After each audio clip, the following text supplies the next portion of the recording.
What's going on, everybody? This is Zach Dresch, and you're watching the Dresch Code, home of all things music from a Dresch perspective. And it's been a week, and I am back here sharing more exclusive, fun music content for you guys. I'm so excited. We're going to start things off this week with Foo Fighters album rankings with my good friend Casey Kustak. He's an actor, comedian. I've been performing with him and been good friends with him for a long time, and I couldn't think of anyone else more knowledgeable about the Foo Fighters than him. So I'm hoping you guys enjoy this video. Be sure to like and subscribe, and hit the bell for notifications. And with that being said, let's get into the video.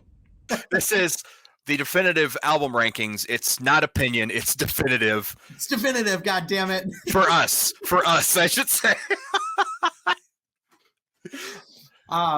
So my honorable mentions are Skin and Bones, that live album. And oh, sure. Yeah. I pulled the DGs because it's not even an album, it's just covers and live performances. It's fun, you know, it flows off that dance of Medicine at Midnight. So do you have anything that you want to share? I know we talked about actual studio albums, but do you have anything that you would put in for that? That's a good question. The Saint Cecilia EP. Yeah, that too. The Saint Cecilia EP. The Medium Rare B-Sides collection is fun. Mm-hmm. A lot of that stuff. Yeah, there's not a lot else that I can really think of. Like, a lot of it's just live concerts that weren't released as audio albums, just DVDs or that kind of thing. Well, YouTube's not paying us, but your listeners and your fans could go through YouTube and find all of these. Yeah. That Madison Square Garden show when they came back last summer was awesome to watch too. Yes. Oh, definitely watch that before they take it off. Yeah. I think they're taking it off soon. So definitely watch that. I really hope they make a welcome back and forth documentary. Yeah. That would be awesome. I would love that. So let's jump into it. My number 10 is Concrete and Gold. Okay. I do not think it's their best album. I think it is, I don't want to say half-ass. I think it's overproduced and disingenuine to the fans. There are some nice songs on there, like T-Shirt and Run and Skies in Neighborhood. Yeah. But after that, it really does get forgettable. Concrete and Gold, the title song on the album, is really boring. And Sunday Rain, yay, Paul McCartney's on the drums, but the song is not fun. And when they played that here, I was like, come on. That's exactly what I said. Like, we don't need Sunday Rain. And I'm glad they kind of taken that off now. Yeah. But great.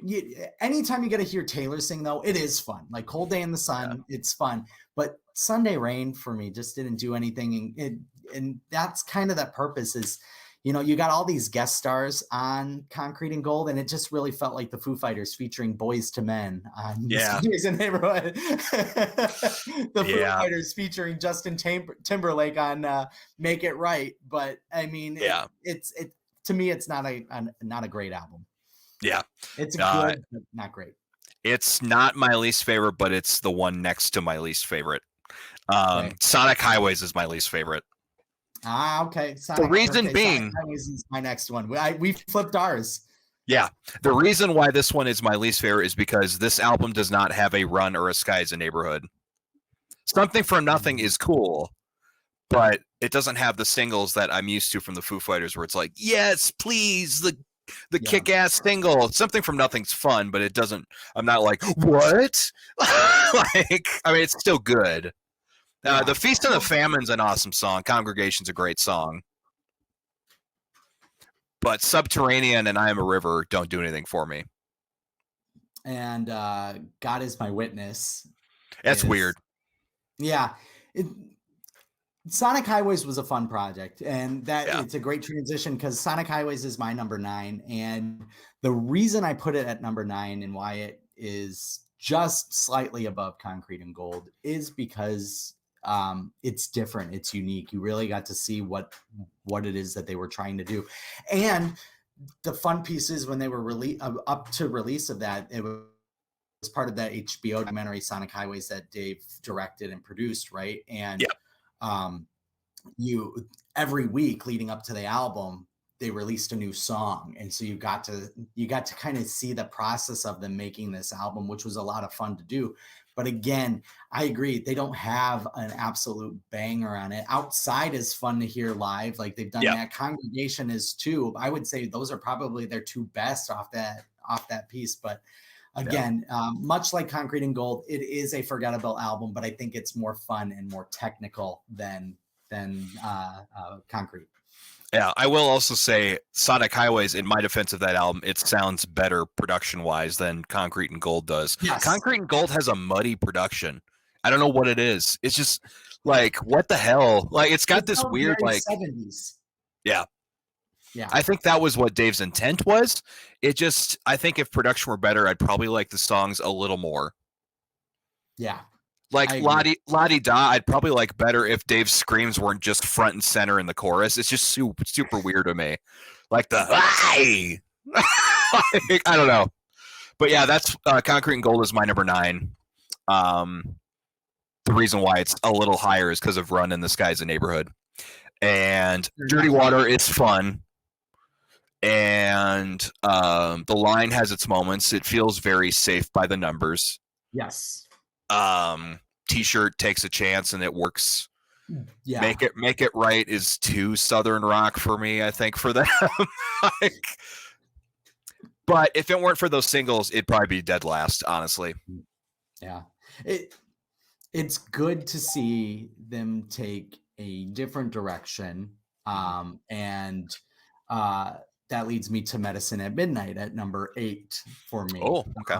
Medicine at Midnight is a fun album, and that was the album that this recent album that came out last year is the one where I went, you know what? I got to go back and listen to the albums from front to back with no skipping or anything like that, because there's a reason that these albums are made the way that they are, and really appreciate what it is. And I felt Medicine at Midnight was really just a song that Dave and company really said, yeah, we just want you to groove and have fun. I didn't feel like they were tired. I really feel like that they are challenging themselves to make something different and,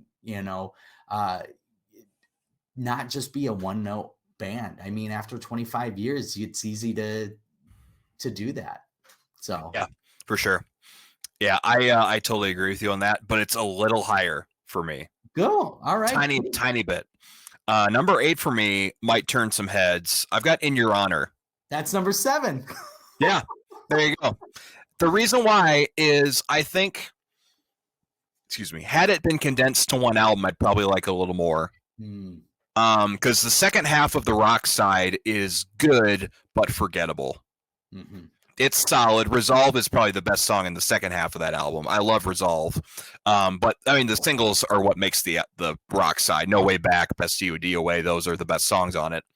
The acoustic half, I love half of them.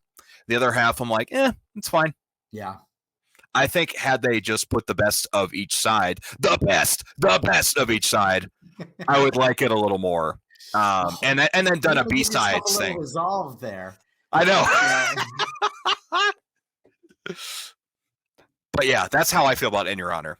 Well, hey, again, another great transition, because that's my number 7. And much to what you're saying is that, yeah, a lot of the album is kind of forgettable, but again, it felt like something that they were taking a chance on, and you went, oh, the Foo Fighters can be soft. Yeah. Weird phrase to say, but and I love that second half of that album. I used to put that on and fall asleep to it, and that's not like anything negative. It's just it was very calming and soothing. I think Sweet Virginia with Norah Jones on it is very elevator music-y, but in a fun way. Like if I heard that in an elevator, I'd be like, "This is fucking dope." I would want to Shazam that elevator music. Yeah. I listen. There was a point in my life where I listened to the second half more than the first. Just because I wanted some variety, and like, what if I do in Miracle and Another Round, or some of my favorites that Another Round is probably my favorite song off that entire album. Probably about the same. Miracle is really sweet and cute too, but yeah. I told you that my wife and I went through a thing, and Another Round is another one of those songs. It was like, Oh, sure. we need another round. I'm forever grateful that I had this music and whatnot to fall into. For sure. You're number 7, my friend. Medicine at Midnight. Okay. The hits hit a little harder for me on this one. Making a Fire, Waiting on a War, No Son of Mine, Love Dies Young, and also Holding Poison is a very Wasting Light-ish track, and I like that song a lot. Holding Poison, yeah, I can see it being a Wasting Light song. I guess I never really thought about it that way. But yeah, the songs that kind of detract it from being higher is Cloud Spotter and Shame Shame. As fun as they are, they're not as great. Shame takes a while to get used to. Yeah, Shame Shame took me about 30 plays before I got it. It took a while. When I first heard it, I'm like, what the fuck is this? Like, that's how I felt. But Chasing Birds took a while too. That one still is kind of growing on me. I think it's too short, honestly. Absolutely. It is a very short. I think it comes in at like 45 minutes. But yeah. Chasing Birds is Chasing Birds is up there with Concrete and Gold as being maybe 2 of their worst. Yeah. Yeah. Some people say Chasing Birds is their favorite. I'm like, what are you on? Like, I don't like Rami from the band says Chasing Birds is his favorite from the album. That's because that's probably the song where he got to shine the most. Yeah. And Rami wrote it.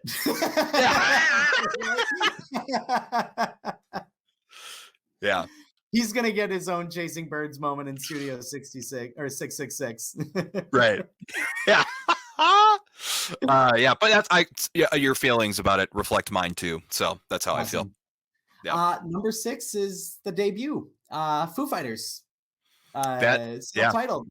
Yeah. And when you find out that everything that's being played is just Dave Grohl, you go, wow, this is pretty incredible. He was made to be a musician, and the stories that he tells is that a lot of these songs were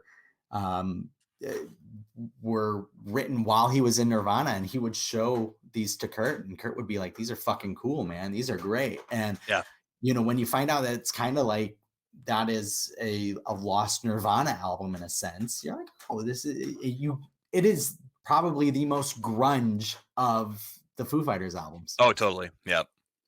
Yeah, it is also my number 6, the self-titled debut. Actually, I had changed my mind as we were talking throughout the songs list. I had this one in 5th place, but then I realized another album had better songs in it than this one. I like the energy of this one a little better, perhaps, but the songs, the first half is front-loaded with amazing songs, and the second half, it's fun, but it's forgettable a little bit for me. And I'm at this point in my life now where I'm into bands that if you have a great song, I'm all in, like a Tom Petty kind of, if you can write a great song, I'm all ears. If it's just energy without songs, I'm not as into it. I've approached that folk singer songwriter point in my life, I think, where it's like, if you've got great songs, I'm a hippie. So, but yeah, the self-titled is solid. But the second half kind of suffers because it's front loaded. For all the cows is the best song in the second half by far. Yes. But I still love the energy of it, and that's why it's a little higher for me too. Awesome. Hey, I think we're going to start seeing us pair up on these again, and I do feel like a couple of these could be flip-flopped as well as we get into this bottom half of our list. I have a feeling our number 1 and number 2 are the same again, based on how things are going. But number 5 is There's Nothing Left to Lose. Ooh. And agree to disagree on this one. I just felt like this was it's a great album that has solid songs in it. It's got, Stacked Actors and Breakout in it. Learn to Fly, again, the kitschy, alternative sound of them. I felt like this might have been prior to In Your Honor and Echoes, their softest of the albums. Sure. Give Me Stitches is really, really fun in the in that. It's got that kind of country rock, but maybe more rock than country, of course. Sure, yeah. Yeah, it was, to me, it's middle of the road for me. Like I can go back and I'll listen to it, but yeah, it's not a Concrete and Gold, and it's not a Medicine at Midnight by any means. I think it's got a lot more to it. You hear it and you're like, yeah, this is Foo Fighters. You're not trying to figure it out. Yeah, that makes sense. Yeah, for sure. I will get to that a little further down the road then. I'll defend my reasons why. My number 5 is Echo's Silence, Patience, and Grace. Okay. It was supposed to be number 6, but the songs are so much better. And I didn't like the acoustic stuff as much when I was growing up. I love the shit out of it now. Stranger Things Have Happened is one of my favorite Foo Fighters songs that does not get a lot of credit. But honestly, we talked about that. Home is Beautiful, Statues. I like Summer's End. That's a fun song. Yeah. Summer's End is cool. Ballad of the Beaconsfield Miners is it's got great intent. The song doesn't do anything for me though. So that's why it's number 5. There's no lyrics to it or anything. It's just a kind of, it sounds like, that song sounds like somebody just jamming. Yeah. I'm just going to pull out my acoustic guitar and I'm going to sit at the back of the couch and I smoked a blunt. Yeah. I got a beer next to me. But yes, you're absolutely right. The intent behind it was really nice and things like that. So if you don't know the intent behind it, the Beaconsfield Miners, they were in South America. They were trapped in a mine, and they said the only thing that was getting them through was listening to Foo Fighters on repeat. And Dave invited them obviously to a show, and then on their next album they put on a little thing for them, wrote a song to them that's really nice. But number 4 for me is One by One. Same. Okay, great. Let's talk. Kicks it off right with All My Life, and I think that's probably one of the best songs to ever start an album. Oh yeah, by far. It is another one of those live another one of those live songs that's just so much fun, but at the same time, it's another loud album. I think I think this was their 3rd one, right? No, their 4th one. Yeah. That's their 4th one. 4th one. Yeah, 4th. Yeah. And this was right after, there's nothing left to lose, when, there was a lot of that, we don't know if we're going to make it type of thing amongst the band, to really come out and go, no, we're the fucking Foo Fighters. And you really get to hear it in this album. So it's number 4 to me. It's there. Yeah. I know that the band hates this album now. Besides All My Life and Times Like These, which they still play every night. But the rest of the album, I think they throw out Low every once in a while and Have It All maybe, but the rest of the album, they're like, this doesn't fucking exist anymore. I know they rushed into it. Yeah. I love Overdrive. Come Back is one of the coolest Queens of the Stone Age kind of riffs they've ever had. Burn Away is cool.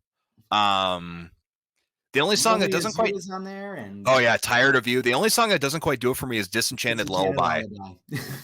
Yeah. Halo is cool. The whole album works for me except for Disenchanted Lullaby, and that's why it's 4th place instead of top 3. So it would probably be higher if it were not for that song. Well, hey, we agreed on it. So this is where, like I said, this is where we do start to get into very similar things. But my next one, number 3 for me, is Echo Silence, Patience and Grace. There you go. And many of the reasons that you said it was lower for you, I disagree. I think it was the nice blend of heavy and alternative and quiet. You really got to see I would say this is that album after In Your Honor that they really started to experiment a lot more and say, hey, we're going to try new things and we're going to put out new things for you. And you got to hear it. Like when you hear Summer's End, you go, oh, when am I going to hear the Foo Fighters country album? Yeah. It's coming. It's coming. God damn it. Yeah. You'll get me to listen to country, Dave, if you play it. Right. Yeah. Yeah, that is all those points are great. I think this album will get better for me over time, and it will probably be higher later on in my life. Like come back 10 years from now, it might be higher up. You never know. Right. So we'll have an anniversary special. Yeah, I'll February 20th, 2032. All right, well, we'll mark it down. My number 3 is There's Nothing Left to Lose. Okay. It's mainly nostalgia. This is one of the first albums I ever owned. And it's just got this airy, youthful feel to it. And I love the production. The drums sound amazing on it. There's a lot of cool songs on it, like Headwires, Live in Skin, Aurora, like I said. The hits hit hard. Give Me Stitches is so catchy. Yeah, I just love the whole album. I just like the whole feel of it. It's the Foo Fighters album that I feel the most nostalgia for, I should say. Absolutely. All right, other than the top 2, which I'll get to, which I think we have it at the same place. So then shall we just do this one, number 2? Yeah. 1, 2, 1, 2, 3. Color and the shape. Yeah.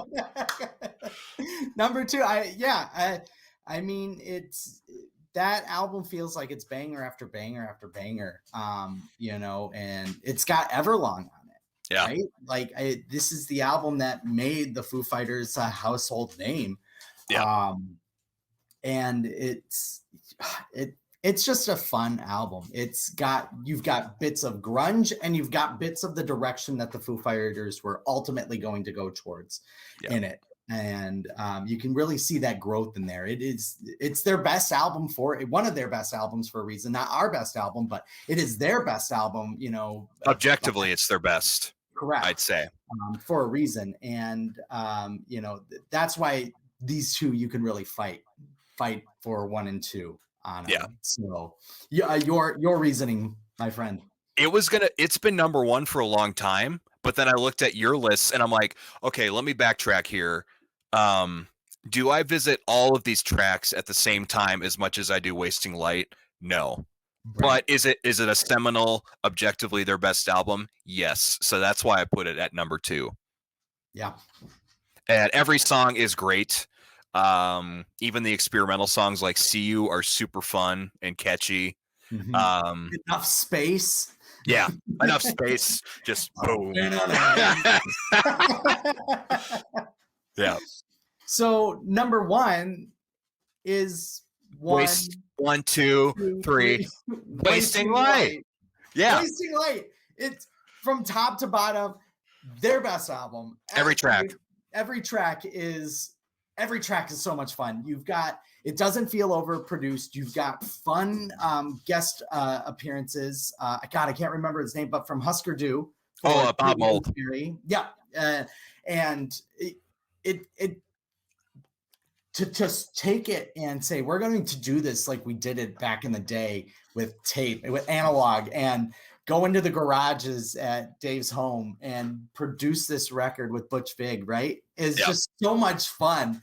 And you could really hear the fun in the entire album from Bridge Burning, all the way to the end. I believe Dear Rosemary closes out the album, but it's from top to bottom, a fantastic album. And it brings you right back to the color and the shape, right? Yeah. You go, yes, this is the Foo Fighters. And then, I mean, how can you not? Every song flows together so well.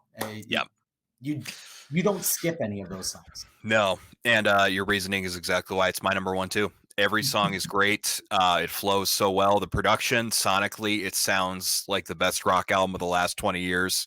Yeah. It's the album that made me a forever fan of them. I'd always been a fan, like I said, but this album sealed it to a T, and that's why it's my favorite as well.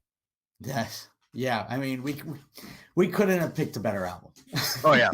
And I it used to be like it always shifts, like number 2, number 3, but it's never left the top 3 for me. Nothing Left to Lose, Color and the Shape, and this one are always kind of, and Nothing Left to Lose for me is just the nostalgia one. Yeah. So that's why it's always kind of, those 3 will always be in the top 3, I'm pretty sure, unless they release another Wasting Light kick-ass album, which I would like to see happen. I hope so.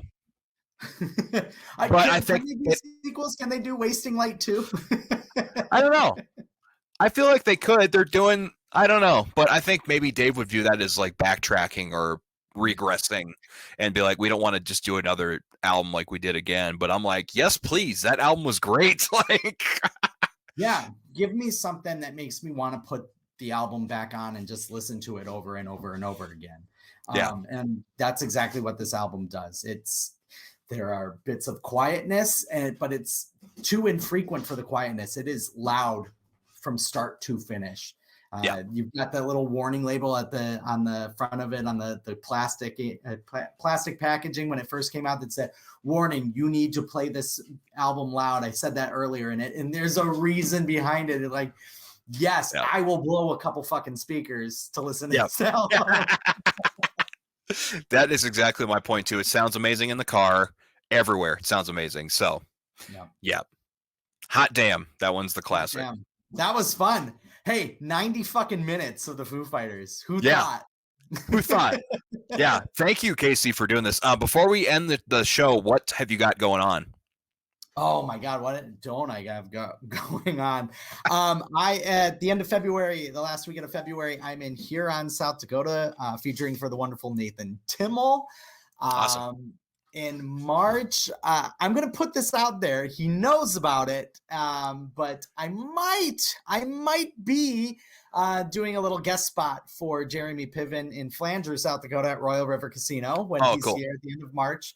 I am in La Crosse, Wisconsin on April 1st at Moxie's, and I am in Duluth, Minnesota at Fritzger's on April 8th. So those are the shows that I have lined up for the next Awesome. Well, if people want to reach out to you and check out your dates and stuff, where can they check you out? Facebook. Cool. All right. I will write it I'll write it in the description. I'll put links up and stuff. So we'll be comedy. Right. Well, Casey, thanks so much for doing this, man. It means a lot. And I'm honored that you're my first guest. Hey, I'm honored to be it's in your honor. In your honor. To be your first guest. No, thank you so much. I felt like I pressured you into that. No. I had more guests, but if we're gonna talk Foo Fighters, I got to be involved somehow. Yeah, I knew I wanted to rank Foo Fighters, and I knew right off the bat that you'd be the perfect guest to do it because you know way more about it than I would. So it's a good balance. So wonderful. Other than my couple of slip ups here and there, but it was Zach, perfect. You are a fantastic host. I always appreciate working with you. You are a lovely individual, guys.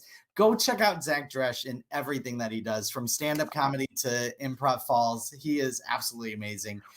This guy knows more about music than anybody I ever know, and it's fun to just listen to him talk about the things that he's passionate about. He's a wonderful individual. So thank you for having me. I appreciate you, buddy. I love you. Love you too, man. You're the sweetest. I will talk to you soon. Bye. See you, buddy. Thanks everybody for watching this episode of The Dresch Code. I hope you enjoyed it. Be sure to like and subscribe, hit the bell for notifications. Let me know in the comments what you thought about your favorite Foo Fighters albums. How would you rank them? And let me know what you would do. And as always, thanks for watching The Dresch Code. We'll see you on the next video.